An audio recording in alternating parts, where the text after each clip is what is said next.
ये जो श्री स्वामी शरणानंद जी की महाराज की वाणी का एक संकेत आपको मैंने किया था ना तो ऐसे करना है, ना तो करते ही चले जाना है, ना नहीं करना है, सही करना है। सही करना माने निष्काम भाव से करना ही सही करना है। सकाम भाव से करना कुछ भी करना गलत करना है, निष्काम भाव से करना सही करना। अच्छा देखो, वैसे भी सकाम भाव से करना हर प्रकार से अपना घाटा कराना है। आपने कोई कार्य किया, आपने मन में ये संकल्प किया अब इसके बदले मुझे ये मिले। बुद्धि तो सीमित है, सीमित ही सोच सकती है वो।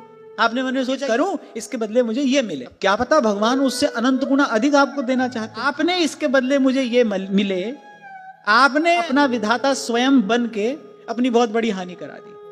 अरे भगवान तो राई के बदले पर्वत देने वाले हैं। राई के सम भजन को मानत मेरू समान, ऐसा प्रभु का स्वभाव है।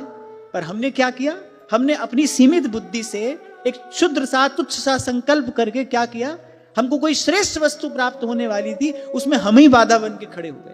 किसी भी दृष्टि से देखो, सकाम भाव से कर्म करना अपनी हानि कराना ही है, उसमें अपना घाटा ही है, लाभ नहीं है। भगवान पर छोड़ देना, इसमें लाभ ही लाभ है। वो एक छोटी सी कहानी आपको सुनाई थी मैंने। एक बच्चा गया अपने पिता के साथ किसी के यहाँ, उसने सोचा भाई बच्चा आया है, इसको कुछ टॉफी दो। एक बड़े बर्तन में बहुत सारी टॉफी रखी थी, उसने बच्चे के आगे कर दिया। बच्चे ने नहीं उठाया, उसने एक दो बार कहा, नहीं लिया। पिताजी ने भी कहा ले लो बेटा, उसने कहा नहीं। तो उस व्यक्ति ने कहा चलो कोई बात नहीं, मैं ही दे देता हूं। उसने दोनों हाथों से टॉफी उठाई और बच्चे के हाथ में समाया ही नहीं, हाथ में भी आ गई, दोनों जेब भी भर गया बच्चा। अब जो वापस गया, पिता ने पूछा, बोले अरे वो बार बार कह रहे थे तुमने लिया क्यों नहीं। बच्चे ने कहा कि मैं उठाता तो 2-4 टॉफी उठा पाता। उन्होंने दिया, दोनों हाथ भर गए, दोनों जेब भर गई, इतनी सारी टॉफी मुझे मिली। तो ऐसे ही अब हम मांगते हैं, संकल्प करना ही मांग लेना है। हमने सोच लिया ना, या इसके बदले मुझे ये मिले, बस। अब आपने अपनी सीमा जो थी, जो रेखा थी, आपने खुद ही खींच दी, अब वही मिलेगा। जैसे श्री आत्मदेव ब्राह्मण के सन्मुख महादेव प्रकट हुए, प्रसन्न हूं, मांगो क्या मांगते। बोले नहीं, हमने तो लेने देने के लिए पूजा की नहीं आपकी, अच्छे लगते हैं आप इसीलिए करते हैं।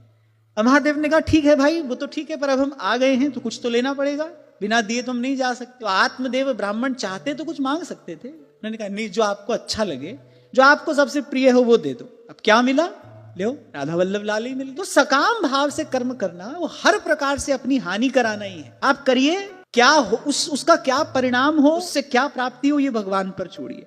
गीता जी के इस श्लोक का मर्म यही है, कर्मण्यवाधिकारस्ते मा फलेषु कदाचन। आप करिए, उससे हो क्या इसको भगवान पर छोड़िए। ओछी बुद्धि से ओछी प्राप्ति ही होती है। संशयात्मिका बुद्धि से व्यक्ति इसी द्वंद्व रूप संसार में ही आकर गिरता है। एक भरोसो, एक बल, एक आस, विश्वास की बने तो रघुवर पे बने। आप करिए, करते जाइए, हो क्या हो उससे ये प्रभु पर छोड़िए। इसमें बड़ा लाभ है, परम लाभ है।